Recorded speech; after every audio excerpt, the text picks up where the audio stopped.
Hello again, my name's Joseph Day. I want to speak a little about parental alienation. This is a form of abuse that children face where one parent practically kills off the other parent and the entire family unit.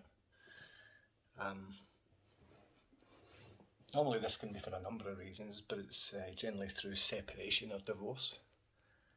Now we'll need to look at those specific things, separation and divorce, because with my ex-partner and the way my children became alienated was via child abduction. So my children were abducted by my ex-partner.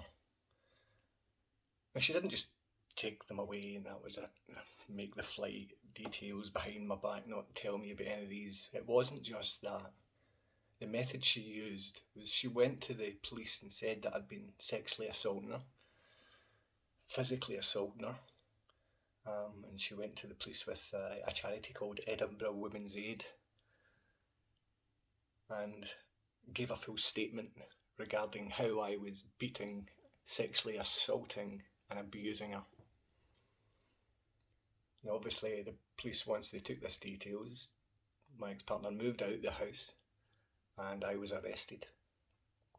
Now I've done my due diligence as far as with the police after the arrest and after the court case. When I say the court case, my ex-partner ended up abducting my children after using these to blacken my name, to break my relationship with my daughter. She said in court that Women's Aid gave her this story to use. And she also said the police assisted because her English was so bad. Now I've spoken with the police in Edinburgh. She gave this detailed explanation to, and I asked the officer. I had to pay money to interview the Edinburgh police and the police officer. When I received the information from the child abduction Hague 1980 court case in Gorzów Wlkp, in my ex-partner's defence was she said that she made the allegations. It was mainly the charity and the police that made those, and she made it seem that she just didn't make those allegations. It was just a thing that kind of happened, and that effectively ruined my relationship with my children. It ruined my life. It was from that day everything started to crumble. And it was years later that I got the details from the police officer in Edinburgh that she quite clearly made this statement with Edinburgh Women's Aid, and her English was very good, and the police officer can admit to this and identify my ex-partner for having done this. Now she disagrees with that, or she said differently in court. My children and I deserve to have time with each other. All of the evidence, there's so much more. I'm not saying things to blacken my partner's name. I'm saying absolute lies that she's telling people, which I can quite easily disprove if anyone looks at the evidence. But instead of that, after all that having passed, after they know she's a child abductor, they know my ex-partner's lied, but obviously blames other sources for the type of horrid lies she used to wreck my life and my children's relationship. This has been brushed aside. Now, when I was in Poland, that's when I started to find out that I had criminal cases against me. These mainly started during COVID lockdown. And one prosecutor in particular took a huge disliking to me. And I would get messages from other lawyers telling me that he was saying to them that they weren't to represent me, that he was taking my court case, putting it in stitching, and that he was going to get me convicted and put in prison. His name is Krystof Rosiński. He's a criminal. He's actively assisting the severe abuse by this local child abductor, child abusing family. But at the same time, everyone in Poland seems to assist her. When you're a foreign man in Poland in a small town, you get no help. It's difficult in even a place like the UK, Scotland, where they do recognise we have these human rights, but they don't actually have any funding to charities or anything set up so you can have the basic human rights that you're supposed to have. Edinburgh Women's Aid, the charity that my ex-partner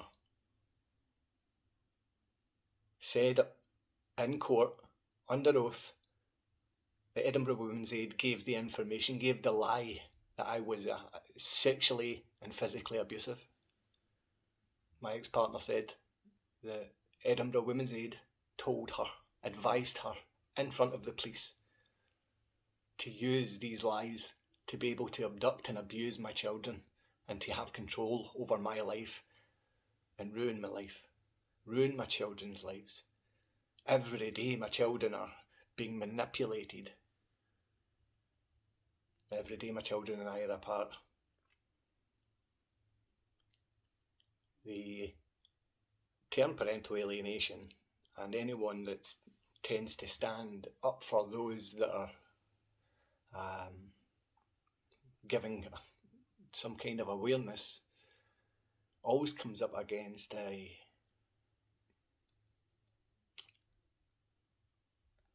intimidation, complaints that